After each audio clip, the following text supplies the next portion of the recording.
Så det blev mit mantra, hver gang jeg bliver nervøs. Det minder mig også om min mantra. Det er et råd, jeg giver til alle. Og til at starte med, var jeg tænkt, gav det egentlig var til komikere, men jeg tror faktisk, det gælder alle i alt. Du er bedst, når du nyder det. Og jeg kan huske, dengang jeg fandt på det mantra. Jeg tror ikke, jeg er den eneste, der har det. Jeg tror også, der er andre, der har det i hver sine afarter eller sådan noget. Og der kan også være nogen, der har de samme ord. Jeg kan bare huske, da jeg fandt ud af, at det skal jeg sige. Det var til finalen i DM Stand-Up på Bremen. Nu står jeg og ser på Johnny's show. Og står jeg og tænker, skal du ikke ud og råbe? Så siger jeg først sådan, du skal ikke ud og råbe. Du skal ud og lave det. Du skal ud og gøre det, som du plejer.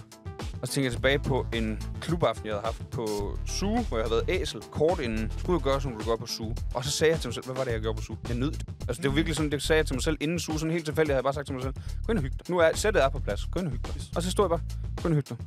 Du er bedst, når du nyder det. Gå ind og nyde det. Du er bedst, når du nyder det. Så det blev mit mantra, hver gang jeg bliver nervøs. Så står jeg dybe indåndinger og siger, du er bedst, når du nyder det. Gå ind og nyde det.